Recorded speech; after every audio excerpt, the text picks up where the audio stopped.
ब्रेकनंतर आपलं पुन्हा एकदा स्वागत। नाशिकमध्ये शिंदे गटाचे हेमंत गोडसे यांचा पराभव झाला। या पराभवामागे अजित पवार गटाच्या छगन भुजबळ यांचाच हात असल्याची चर्चा आहे। या चर्चेमध्ये किती तथ्य आहे पाहूयात या रिपोर्टमधून। मला असं वाटतं का सगळ्यांना त्या संदर्भामध्ये माहिती आहे का कोणी कामं केलेत। नाशिक लोकसभा मतदारसंघात शिंदे गटाच्या हेमंत गोडसेंचा पराभव झालाय। गोडसेंच्या पराभवाची अनेक कारणं असतील। उशिरा उमेदवारी जाहीर करणं असो किंवा गोडसेंच्या नावाला भाजपचा विरोध असो, पण गोडसेंच्या पराभवानंतर छगन भुजबळांच्याच नावाची चर्चा आहे। भुजबळांनीच हेमंत गोडसेंविरोधात प्रचार केल्याचे मेसेज सोशल मीडियावर व्हायरल होत आहे। आता हा व्हिडिओ बघा। भुजबळ साहेबांचा आदेश मशाल थेट वोटिंग बूथ जवळ शूट केलेला हा व्हिडिओ बरंच काही सांगून जातोय। हा दुसरा व्हिडिओ बघूया।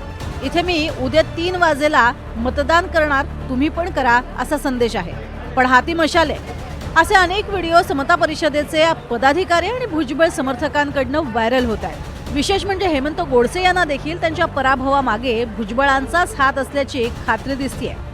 मला असं वाटतं का सगळ्यांना त्या संदर्भामध्ये माहिती आहे का कोणी कामं केलेत, आणि मला वैयक्तिक कोणावरती दोष देण्यापेक्षा निश्चित काही प्रमाणामध्ये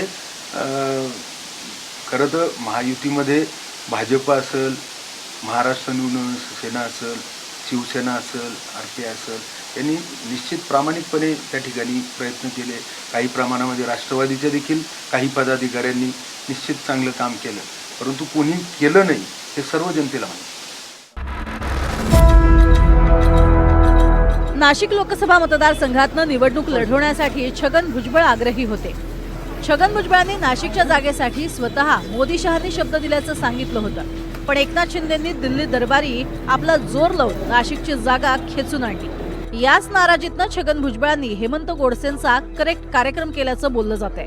आता भुजबळांनी महायुती धर्म पाळला की नाही हा चर्चेचा विषय आहे, पण आगामी विधानसभा निवडणुकांमध्ये नाशिकचं वातावरण ढवळून निघणार हे मात्र नक्की। प्रांजल कुलकर्णी, NDTV मराठी, नाशिक।